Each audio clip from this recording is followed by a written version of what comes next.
Hola amigos, ¿cómo están? Muy buena tarde. La verdad que el día de hoy nos encontramos con el doctor Leopoldo Reyes Equigua en la ciudad de Córdoba, Veracruz.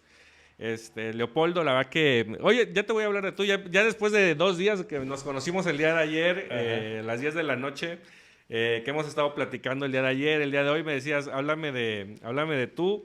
Pero a mí se me complica porque la verdad que una personalidad como tú, y sobre todo siendo uno de los capacitadores más importantes para Mundo CP, pues es difícil, ¿no? Entonces, eh, la idea de Mundo CP durante ese año 2023 es estar compartiendo con todos nuestros socios la vida, la especialidad, los puntos importantes en el trabajo de cada uno de nuestros expositores. Y pues son las personas que básicamente capacitan a todos nuestros socios, los que reciben mes con mes esos tips, esas ideas, esas opiniones sobre los casos específicos que se dan en la vida profesional. Y pues siempre a todos los socios de Mundo CP y a los expositores les digo, no me gusta presentarlos, prefiero que ellos de su viva voz se den a conocer con nuestros socios de Mundo CP, aunque a usted y a ti te conoce todo el país hoy en día, ¿no? Pero sí es importante que de tu viva voz nos compartas quién es Leopoldo, cuál ha sido su vida profesional, eh, actualmente cuál es su visión, qué es lo que espera Leopoldo de su vida profesional y obviamente su participación en Mundo CP durante este año 2023. Claro. Pues mira, antes que nada te agradezco tus inmerecidas palabras. La verdad es que yo, la verdad, siempre me he caracterizado por ser una persona que apuesta por la capacitación, por la formación, por la preparación permanente. Y lo he dicho en foros públicos y privados, ¿no? El camino más directo al conocimiento es la humildad.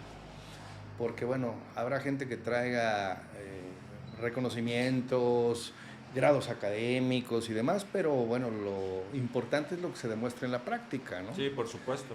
Y yo pues he tenido la fortuna y la suerte de saber combinar teoría con práctica. Soy un académico convencido de que pues la educación es y seguirá siendo obviamente la llave que abra una infinidad de puertas para quienes quieren aspirar legítimamente a seguir creciendo como personas y como profesionistas. Claro. Pero bueno, también es importante que esto lo empecemos a combinar con la práctica, ¿no? Porque pues podrás tener 2, 3 maestrías, 2, 3 doctorados, pero si esa capacitación y esos conocimientos no los llevas al ejercicio profesional, pues la verdad Sí, es yo, algo yo, yo infértil. tengo como que una frase que es nos convertimos en maestros de libro, nos convertimos en profesionistas del libro y muchas veces no se puede quedar ahí, o no se debería de quedar ahí. Sí, no, pues no se trata de replicar lo que ya está escrito, ¿no? Claro. Sino de aprenderlo, asimilarlo y transmitirlo, pero en términos prácticos, ¿no? Así es. Así es. Entonces, bueno, pues la verdad es que yo afortunadamente se me dio mucho el estudio. Tengo 2 licenciaturas, soy contador público, soy abogado, tengo una especialidad en impuestos, tuve después la oportunidad de cursar una maestría en fiscal, cursé un diplomado en Derecho Constitucional en la Suprema Corte, hice estudios de doctorado en la Universidad de Anáhuac, en convenio con la Complutense de Madrid, soy candidato a doctor en Derecho de la Empresa y evidentemente todo esto lo he ido enriqueciendo con las cuestiones del ejercicio profesional. Hoy yo te puedo decir que tengo 3 especialidades en términos muy concretos: la defensa fiscal y administrativa, que incluye defensa de servidores públicos, temas de anticorrupción, la cuestión corporativa, asesoría corporativa en términos generales, ¿no? Para todo tipo de empresas, y la defensa penal fiscal. A mí el derecho penal me apasiona, pero desde la perspectiva de los delitos económicos. De ahí que he tenido oportunidad de participar en asuntos muy importantes en nuestro país. He sido perito en, digamos que 3 de los grandes casos que han transformado la vida nacional en temas de delitos financieros. Participé en el megafraude de las cajas de ahorro popular, que dio pie precisamente a la reforma por la cual se creó el Servicio de Administración y Enajenación de Bienes. Después también participé en el caso de la estafa maestra Y finalmente participé en el caso de Oceanografía versus Banamex, nombrado ya por el Consejo de la Judicatura Federal como perito, ¿no? Ya. Entonces, bueno, he tenido todo ese bagaje y todo ese ejercicio profesional durante prácticamente 30 años. No, y es muy importante que lo compartas con nuestros socios de Mundo CP, porque me había comentado Santiago de la Cruz, que es uno de nuestros amigos, yo lo considero mi amigo, creo que también amigo tuyo. Sí, mi hermano. Sí, Santiago. muy buen amigo. Santiago me decía, Leopoldo es uno de los profesionales hoy en México, de los mejores a nivel nacional.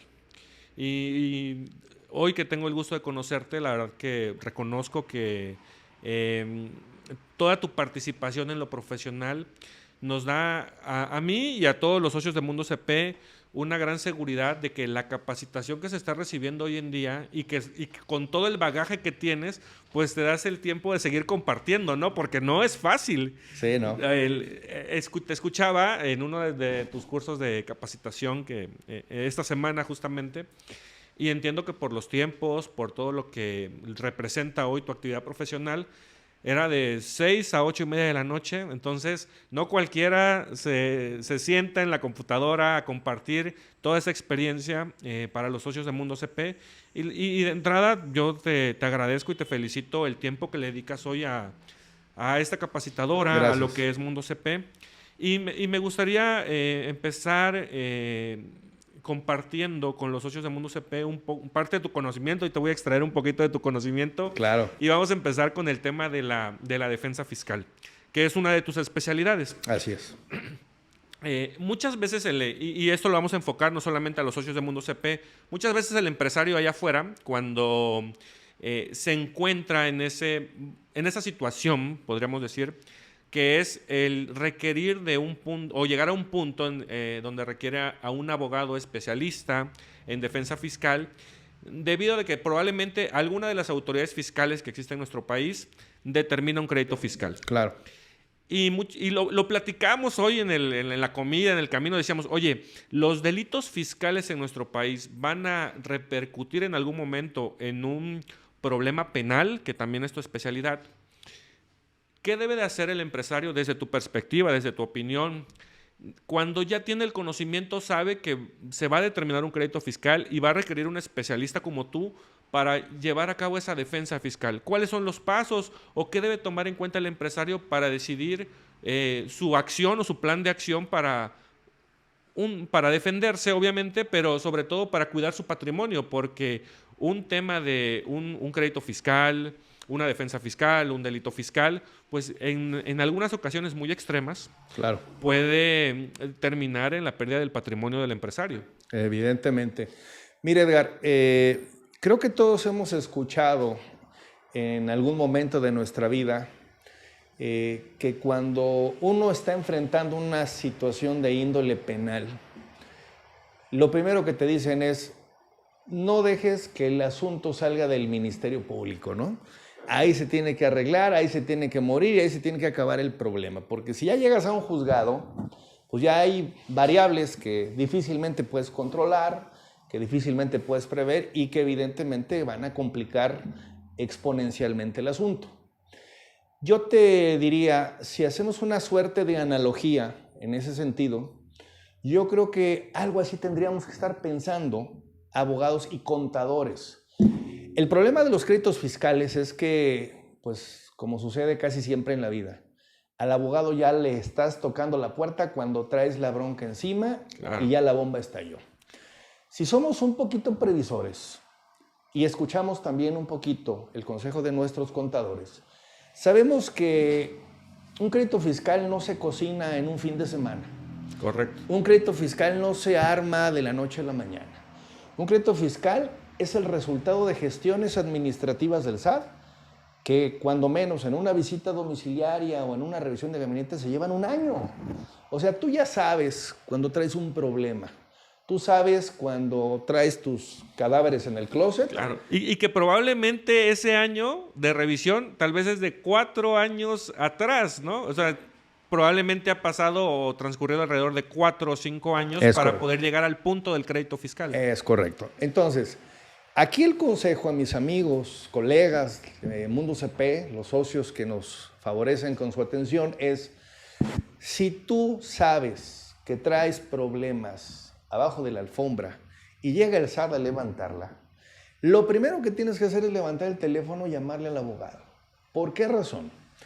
Gracias a que hemos hecho intervenciones tempranas en las revisiones, nosotros mismos vamos diciéndole al contador qué ofrecer en la auditoría, cómo ofrecerla, de qué manera presentar la documentación, en qué momento presentar, y ya desde ahí vamos sembrando, ¿verdad?, las probanzas, las evidencias y las estrategias que sabemos que irremediablemente se van a tener que agotar, porque el SAT te va a determinar un crédito fiscal sí o sí. No hay contribuyente, no hay contabilidad que esté impoluta y que no tenga absolutamente ningún tema que observar. Si no son depósitos, si no son préstamos, si no son requisitos de deducciones, si no son acreditamientos indebidos, lo que quieras, ¿sí? Pero finalmente nosotros tenemos de alguna manera ya algunas estrategias probadas en otros contribuyentes, en donde, dependiendo de la manera en que como contestes, el momento en que lo hagas y los términos en que redactes las aportaciones de elementos en una auditoría, le vas a dar de alguna manera al abogado herramientas jurídicas para una adecuada defensa. Digamos que en la revisión lo que vamos haciendo es creando, ¿no?, ese escenario jurídico que cualquier abogado solicita o pretende sea el ideal para tener con qué defender al contribuyente. Claro. ¿No? Es importante entonces, en ese sentido de lo que estabas comentando, el hecho de que los abogados que se dedican a la defensa fiscal, su intervención debe ser temprana. Creo que esa sería la primera recomendación para el empresario. Y no solamente temprana, sino de la mano del contador. Correcto. Porque muchas veces el abogado puede traer a colación en una revisión, en una formación de la información, en una estructura de cómo se tiene que entregar. Y muchas veces los contadores sabemos de determinación de impuestos, pero no es defensa fiscal. Sabemos de contabilidad, pero no es defensa fiscal. Y muchas veces la manera en que se hace la contabilidad puede servir de gran apoyo para cuidar o tener un mejor resultado hacia futuro en esa revisión de auditoría. Es correcto. Y los contadores tenemos que ser muy, muy cercanos al abogado, que el empresario decida, y obviamente debe ser un abogado que cuente con la preparación necesaria, como es tu caso, para poder llevar a cabo esa defensa fiscal. Porque también es cierto que muchas veces terminamos la contabilidad, hacemos la contabilidad, determinamos los impuestos, pero va más allá los requisitos que se pueden tener para las deducciones, el cómo se entrega la información, el cómo le hacemos llegar hoy a la autoridad fiscal nuestra propia información, porque al final somos los impuestos o las contribuciones en nuestro país son de autodeterminación. Ni siquiera la autoridad viene a determinarlas, lo hacemos nosotros. Y si nosotros hacemos una mala autodeterminación, vamos a tener, o cuando menos vamos a mitigar el riesgo de una auditoría. Sabemos que no es inevitable, pero sí podemos mitigar o disminuir el riesgo de poder tener una auditoría con una contabilidad sana, con una determinación de impuestos correcta. Y lo platicábamos también por la tarde, el tema de muchas veces el contador se ha convertido en un determinador de impuestos cuando deberían de ser consecuencia del resultado de la contabilidad. El objetivo del contador no es la determinación de impuestos, es ayudar al crecimiento de las empresas, es ayudar a tener un panorama completo de las utilidades, del resultado empresarial, y derivado de eso, si una empresa tiene muchas utilidades, pues tendrá que contribuir con el gasto público como lo manejan nuestras leyes y lo dice la Constitución. Pero vamos más allá, cuando ya el abogado está teniendo la auditoría, el abogado ya concluye, se determina un crédito fiscal, la intervención debe ser temprana, como es tu recomendación, ¿cuál sería el paso siguiente? Y lo comparto, lo traigo a colación debido a que muchos abogados, fiscalistas, dicen, ¿sabes qué? Vamos a ir a juicio y probablemente pueden existir otras alternativas antes de llegar a los tribunales para poder mitigar ese riesgo de una auditoría o de la determinación de un crédito fiscal. Entonces, para un empresario y para los socios de Mundo CP, ¿cuáles serían los pasos después de que ya está determinado un crédito fiscal? Ya, como tú decías, la contabilidad, probablemente no hay una contabilidad 100% sana. Ya se determina el crédito fiscal. ¿Cuáles serían los pasos siguientes del actuar del empresario, del contador y del abogado en tu experiencia profesional? Claro, mira, si tú pudiste tener oportunidad de participar en la revisión, de preparar las respuestas, el desahogo de requerimientos y demás, ya estás consciente del grado de éxito que puedes llegar a tener si te vas a un medio de defensa. Claro. Entonces, el siguiente paso es elegir cuál es el medio de defensa más indicado o más recomendable para el caso particular. Claro. Sabemos que hoy en día tenemos dos opciones, el recurso administrativo o el contencioso. ¿De qué depende? ¿No? Se supone que tú ya traes armada una estrategia contra la resolución definitiva. Tú ya sabes por dónde te va a querer pegar la autoridad y también sabes cuál va a ser el antídoto que vas a aplicar, ¿verdad? Lo que sigue es acortar los tiempos lo más posible, ¿no? Es decir, irte a un medio de defensa que se pueda resolver de manera rápida, de manera expedita, para no seguir alargando, ¿no? La incertidumbre o la contingencia, porque tú sabes como contador, claro, que entre más se alarguen las cosas, si por alguna razón el resultado del medio de defensa no sale como tú quisieras, sí, no es favorable para el contribuyente, pues para el empresario. Exacto, pues son más recargos, más actualizaciones y demás. El problema al que se enfrenta el empresario eventualmente es a las garantías del interés fiscal. Por supuesto. Porque si te determinan un crédito de 10, 15, 20 millones de pesos, digo, no cualquiera tiene propiedades o recursos para decir, mira, aquí están los 20 millones, los garantizo, para que no me vayan a inmovilizar cuentas o para que no me vayan a hacer una extracción de bienes, etcétera, ¿no? Sí. Y también en ese tema de la garantía me recuerda mucho un caso que teníamos, que parte de la garantía es también aportar una fianza, ¿no? Y es complicado ya hoy también conseguir una fianza para un crédito fiscal donde pues no conoces la futura resolución, ¿no? Es correcto, ¿no? Entonces, es más fácil que te den una fianza para que salgas de la cárcel por haber atropellado y matado a una persona que por un crédito fiscal. Sí. De ese tamaño es el problema, ¿no? Ese es el problema. Pero mira, finalmente hay alternativas, ¿no? Claro. El 141 del Código Fiscal te habla de varias modalidades y obviamente nosotros en el ínter, antes de que el asunto ya se vaya a un tema contencioso, ya nosotros estamos de alguna manera, desde la última acta parcial tú ya sabes de qué tamaño viene el golpe. El golpe, sí, el problema. Entonces ya desde ese momento tú ya le estás informando al empresario qué estrategias, qué mecanismos financieros, qué alternativas se deben de echar a andar precisamente para que su operación no se vea afectada. Porque un día despiertas y resulta que no puedes disponer de los recursos bancarios porque ya te los inmovilizó el SAT, claro, ¿no? Ellos también juegan en este partido, ¿no? Entonces ellos van a tratar de rechazarte cualquier garantía que no sea el recurso que tienes en el banco. Entonces, obviamente la inmovilización de cuentas bancarias es un elemento de riesgo muy elevado cuando tú ya estás enfrentando un juicio de naturaleza fiscal. Claro. Y hay que resolverlo. Entonces hay que preparar la garantía incluso antes de que se cierre la auditoría. Sí, porque como tú bien dices, desde la última acta parcial, antes de conocer la resolución, ya sabemos cuál va a ser el resultado probable, ¿no? Pero mira, el problema es que cuando llega de repente un cliente al despacho, no solamente ya te llega con la auditoría cerrada. Con la resolución, ¿no? Con la resolución, sino ya te dice, oye, ya se vencen 5 días. Porque andaban buscando aquí, buscando allá, y a ver quién les decía, pues lo que quiere escuchar cualquier empresario. Claro. ¿No? yo te voy a ganar el juicio.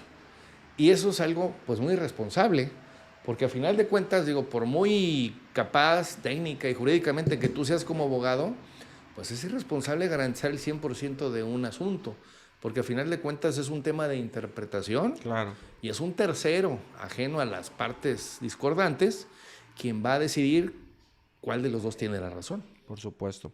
Oye, Leopoldo, y ya cambiando drásticamente de tema, otra de tus especialidades y que se ve mucho en las capacitaciones de Mundo CP es el tema corporativo, que también nos decías, bueno, una de mis 3 especialidades es el tema también corporativo.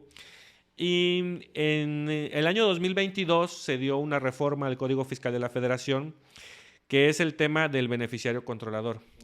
Es un tema que no es fácil, es complicado, sobre todo en grupos corporativos tales muy grandes, pero que al leer hoy los artículos del Código Fiscal de la Federación, interpretaríamos que es una obligación para todos los contribuyentes.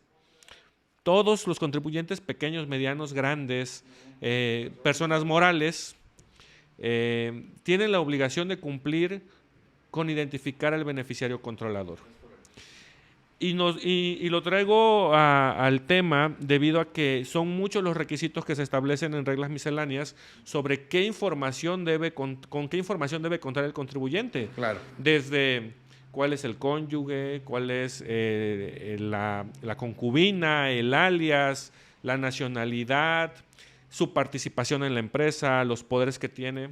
Entonces, en ese sentido, para los socios de Mundo CP y también para los empresarios, que muchos empresarios hoy desconocen esa obligación en temas de beneficiario controlador, me gustaría que nos dieras tu opinión sobre esta nueva obligación. Es una nueva obligación literalmente de 2022 y que se establece en el código que va a formar parte de la contabilidad. Así es. Quiere decir que cuando yo tenga una auditoría, tal vez en próximos años del ejercicio 2022, dentro de las atribuciones o facultades que va a tener la autoridad fiscal es solicitarme en todo el manual o toda la información del beneficiario controlador dentro de las auditorías. Es correcto.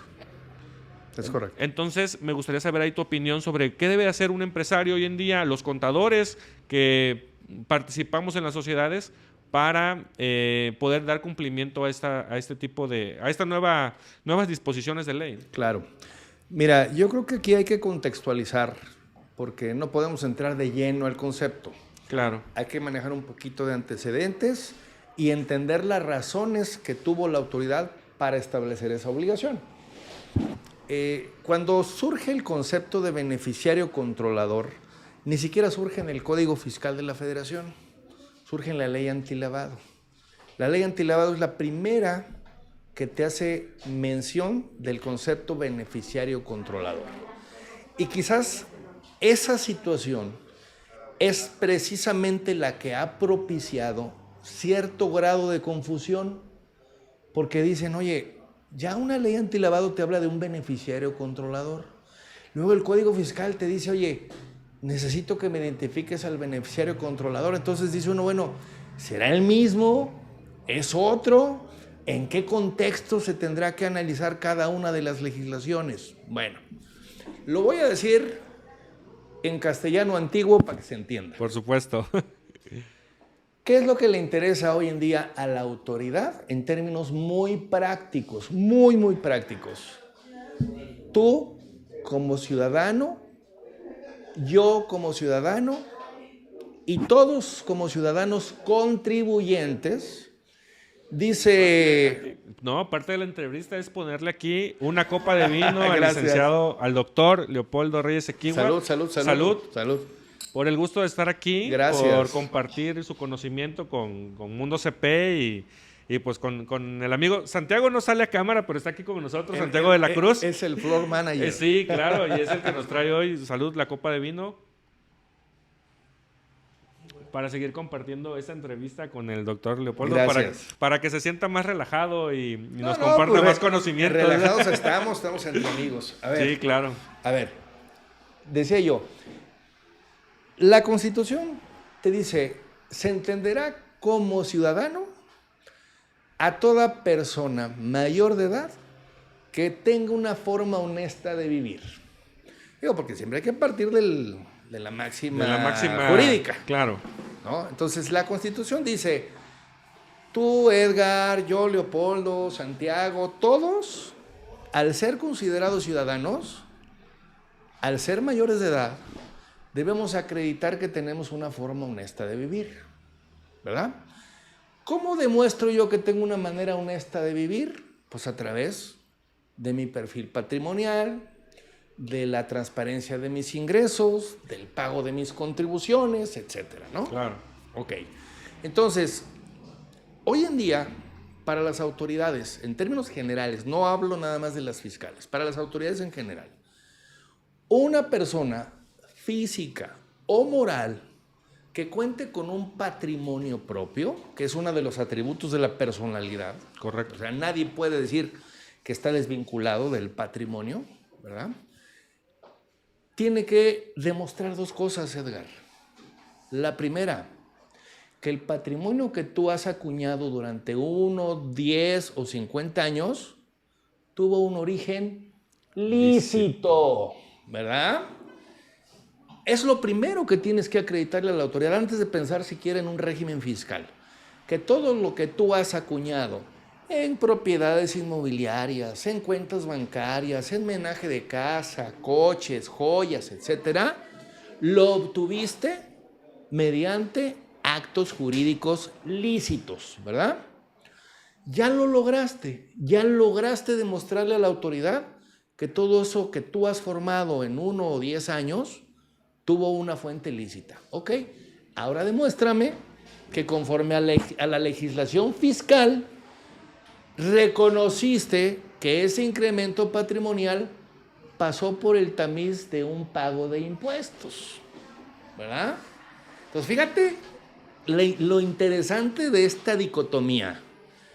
Primero me demuestras la fuente lícita y después me acreditas el pago de contribuciones. Por eso tenemos dos tipos de beneficiarios controladores. El beneficiario controlador al que se refiere la ley antilavado es precisamente para que acredites que el origen de los recursos o patrimonio es lícito. Es lícito.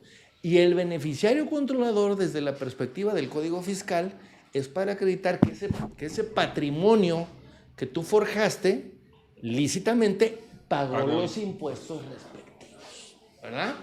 Entonces, no hay que confundir entre el beneficiario controlador previsto en la ley antilavado, que tiene la obligación de verificar que los clientes que contraten los bienes y servicios de las llamadas actividades vulnerables paguen con dinero lícito, con el beneficiario controlador del Código Fiscal que hace alusión a que todo el que obtuvo un ingreso lícito pagó los impuestos. ¿De acuerdo? Entonces, ¿qué es lo que te pide en realidad el Código Fiscal? Que tú demuestres en un aspecto de transparencia quién es el que verdaderamente se está llevando los dineros de los negocios empresariales. Porque sabemos que las personas morales en general son ficciones legales que no existen en el mundo material. Sí, claro, son intangibles. Son vehículos jurídicos a través de los cuales la ley te permite estructurar negocios, ¿verdad? Pero que al final del día, al final del ejercicio fiscal, alguien en el mundo material, ese alguien es una persona física, una persona natural, toma ese patrimonio o esa riqueza generada a través de la actividad empresarial y ve incrementado su patrimonio de manera personal. Entonces, lo que quiere decir el Código Fiscal es, así me construyas toda una infraestructura de 200 empresas del grupo, yo quiero que me digas quién al final de todo el toma y daca se queda con la lana en su bolsillo. Por supuesto. Y creo que eso es parte del tema corporativo, que es tu especialidad, es parte del tema fiscal, que es tu especialidad. Y eso lo vamos a estar replicando y lo vamos a estar compartiendo próximamente en un seminario con todos los socios de Mundo CP, que es el compliance, y me gustaría que compartieras qué más vamos a ver en ese seminario de compliance, donde vas a estar ahí participando para todos los socios de Mundo CP que decidan inscribirse, y obviamente para todo el público que quiera capacitarse en estos temas que son tan importantes, corporativos, fiscales. Vamos a ver el beneficiario controlador, obviamente, y pues, ¿qué más puedo decir? ¿No? Tú eres el experto en esa parte, en temas de compliance. Mira, el término de compliance, ya ahora sí que tropicalizándolo a nuestro castellano antiguo, no es otra cosa más que programas de cumplimiento. Cuando surge este concepto, se deriva de reformas al Código Penal Federal y al Código Nacional de Procedimientos Penales. Que también son tu especialidad. Efectivamente. ¿Por qué? Porque se reconoce eventualmente la responsabilidad penal de las empresas, algo que anteriormente pues, no estaba previsto en nuestra legislación. Hoy en día, pensar ya en que una persona moral puede ser acusada de la comisión de un delito, pues era impensable hace 10 o 15 años. Claro. Hoy en día una persona moral puede ser acusada y puede resultar responsable de la comisión de un delito. Entonces, los programas de cumplimiento son, de alguna manera, esquemas de prevención que la propia legislación penal te solicita tengas tú a bien implementar en tu empresa, porque en el caso extremo de que se inicie un procedimiento penal en contra de tu sociedad mercantil, si tú llegases a acreditar que estuviste implementando o que tenías ya implementados estos programas de cumplimiento, eso te puede servir como un atenuante para que las sentencias, en caso de salir culpable, pues pueda disminuirse significativamente. Correcto. En derecho comparado tenemos, por ejemplo, países como Bolivia, como Perú, entre otros países de Sudamérica, que el hecho de tener programas de cumplimiento hace que la persona moral quede al margen de cualquier responsabilidad. Digamos que ellos tienen el derecho penal corporativo más evolucionado, porque aquí nada más es un atenuante, o sea, no te libera de responsabilidad, nada más te disminuye la pena. Okay. Es correcto. Pero desafortunadamente, sí, no hemos sabido aterrizar este programa de cumplimiento. Porque en primera es voluntario y espontáneo. O sea, no es una obligación en términos jurídicos. Claro. O sea, las empresas pueden llegar, ¿sí?, a crear estos programas en el ámbito penal, en el ámbito fiscal, en el ámbito laboral, en el ámbito de la seguridad social, que es precisamente lo que vamos a manejar en el diplomado de compliance total para nuestros socios corporativos de Mundo CP. Mundo CP. Oye, pues te agradezco muchísimo todo el conocimiento. Mira, en menos de 20 minutos, 30 minutos nos diste una clase de temas de defensa fiscal, de temas corporativos y de temas de compliance. Leopoldo, muchísimas gracias. Gracias por ser parte de Mundo CP. Gracias por darte el tiempo de compartir con todos nosotros tu conocimiento. Y pues nada, muchísimas gracias y pues muy buena noche. Muchas gracias a todos los que nos van a ver en redes sociales y hasta pronto. A ustedes muchas gracias y un saludo a todos los socios de membresía de Mundo CP.